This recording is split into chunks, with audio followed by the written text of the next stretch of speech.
Hello friends, आप सबका स्वागत है आपके अपने यूट्यूब चैनल अर्थ मित्रा पे। और मैं हूं आपका होस्ट, आपका दोस्त डॉक्टर जयदीप शर्मा। और आज हम फाइनेंशियल प्लानिंग की सीरीज में बात करेंगे 7 कॉमन फाइनेंशियल मिस्टेक जो आज की यंग जनरेशन करती है।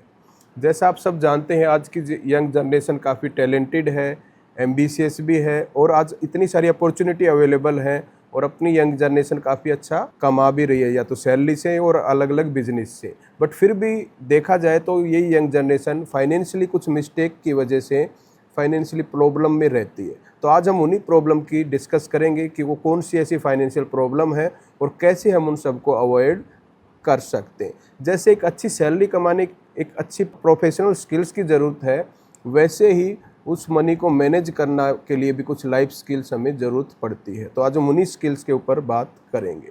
तो सबसे पहली जो प्रॉब्लम, जो मिस्टेक करती है आज की generation, that is lifestyle inflation. Yes, lifestyle inflation.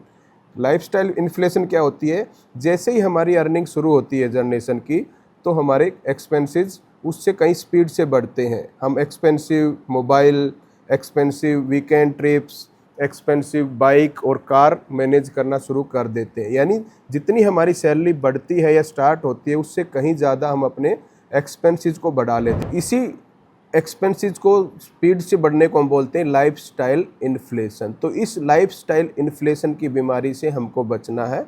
अगर हमारी इनकम बढ़ रही है, बहुत अच्छी बात है, थोड़ा बहुत खर्चा आप बढ़ाइए, अपनी लाइफस्टाइल को मेंटेन करना भी ज़रूरी है, अच्छा है, बट वो एक लिमिट में होना चाहिए। और अगर हमारी इनकम बढ़ रही है तो उसका एक मेजर पोर्शन हमारी सेविंग में जाना चाहिए। ठीक, तो एक्सपेंसेस को ऊपर कम खर्च करके हमें उसको सेविंग और इन्वेस्टमेंट ज़्यादा करना चाहिए। अगर हमारी इनकम ज़्यादा बढ़ रही है तो हमें ज़्यादा बेनिफिट मिलेगा। तो फर्स्ट हमारी मिस्टेक जो हमें अवॉइड करनी है, दैट इज़ लाइफस्टाइल इन्फ्लेशन।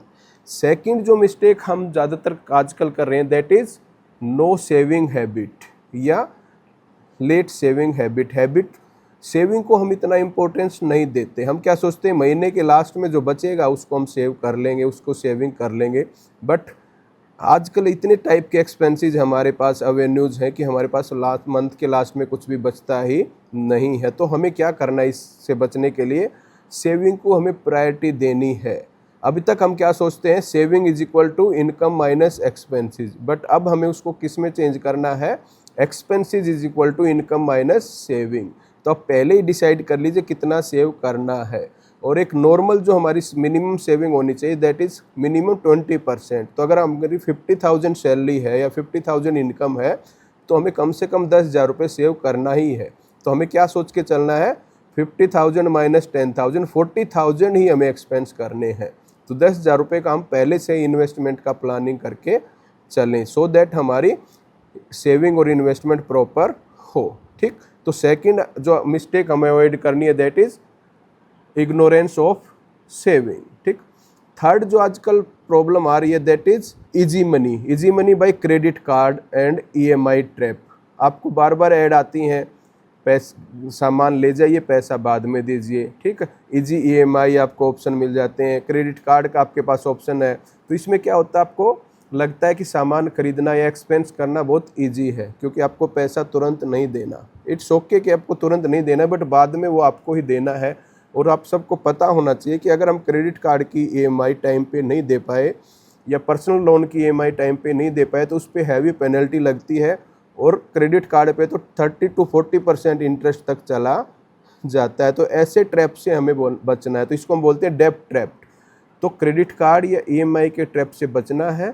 हम उसी चीज़ पे इन्वेस्ट करें, खर्च करें जो हम कमा रहे हैं, उस पैसे से ही हमें खर्च करना है। ये नहीं कि हमें ईएमआई पे आप असेट्स ले सकते हो। जैसे अगर आप होम लोन ले रहे हो, वो ठीक है, बट अगर आप गाड़ी ईएमआई पे ले रहे हो, बाइक ईएमआई पे, या आजकल मोबाइल पे हम ईएमआई पे ले रहे हैं, तो वो लेना गलत है, क्योंकि वो आप एक ईएमआई के ट्रैप में फंस जाओगे। तो तीसरी जो मिस्टेक हमें अवॉइड करनी है, that is credit card and EMI trap.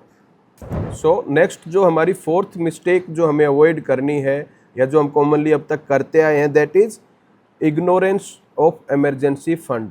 हम इमरजेंसी फंड बनाने को इग्नोर करते हैं। हम जैसे सैलरी आती है हम उसको खर्च करना शुरू कर देते हैं, या कई बार हम इन्वेस्ट करना भी शुरू कर देते हैं पहले ही मंथ से। बट फाइनेंशियल प्लानिंग का जो प्रिंसिपल है वो ये कहता है कि सबसे पहले हमें एक इमरजेंसी फंड बनाना है। इमरजेंसी फंड का एक ऑलरेडी वीडियो हम पहले शूट कर चुके हैं जिसमें डिटेल में बताया है।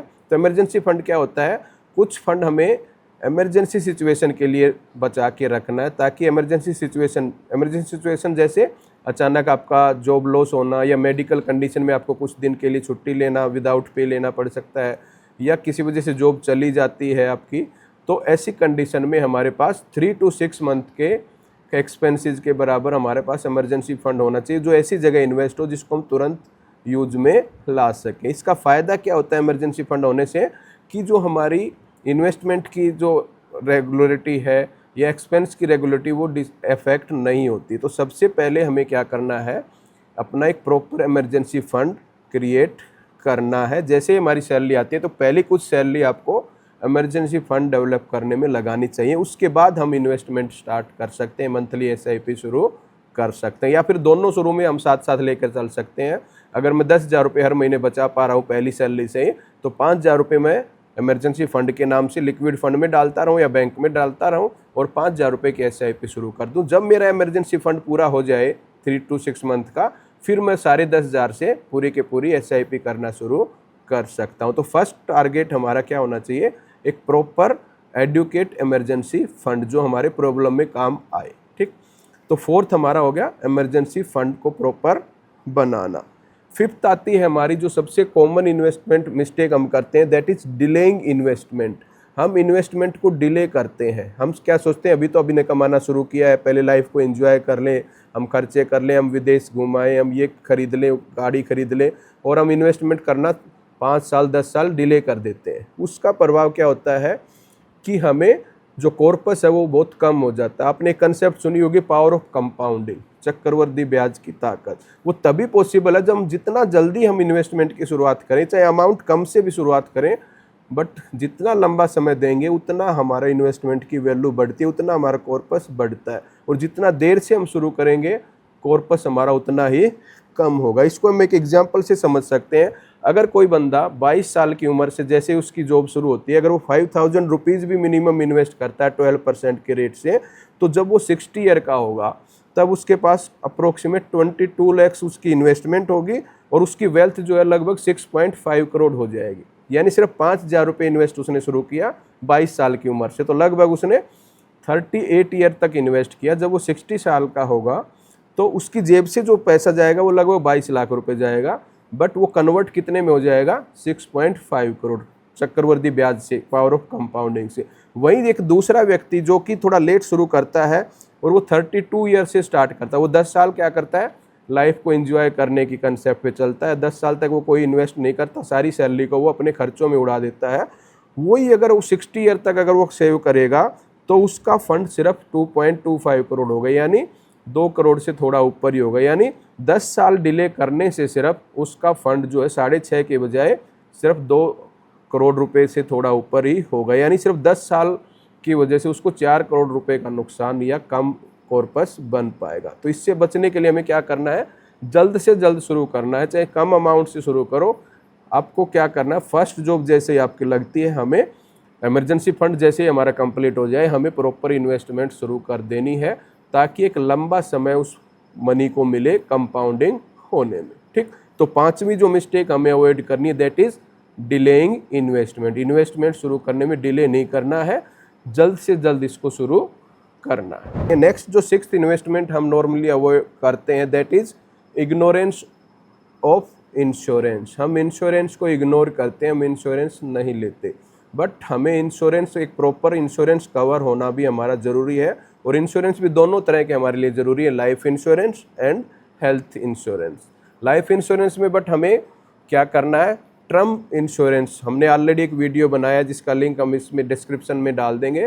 टर्म इंश्योरेंस हमें लेना है। टर्म इंश्योरेंस में क्या होता है, एक बहुत कम प्रीमियम पे हमें बहुत ज़्यादा रिस्क कवर मिल जाता है। ठीक, तो क्योंकि सेविंग जो हम करेंगे, इन्वेस्टमेंट जो करेंगे, उसका कॉर्पस तो धीरे धीरे बढ़ेगा, बट अगर due to any misfortunate event, अगर स्टार्टिंग में ही जो अर्निंग मेंबर है उसको कुछ हो जाता है अर्ली ईयर में, तो वो इन्वेस्टमेंट उसकी फैमिली के लिए सफिशिएंट नहीं होता। मान लो किसी यंग पर्सन ने स्टार्ट जॉब शुरू की, उसने SIP भी शुरू कर दी 10,000 रुपये की, बट उसको 4-5 साल ही कमाते हुए थे और तभी अचानक उसको कुछ हो गया, या तो वो नहीं रहता है या वो डिसेबल हो जाता है, कमाने लायक नहीं रहता है, तो उसकी 5 साल में जो उसने SIP जोड़ी उसका कॉर्पस तो बहुत 3-4-5 लाख रुपए ही हो पाएगा, उससे तो उसका फैमिली का काम नहीं चलेगा।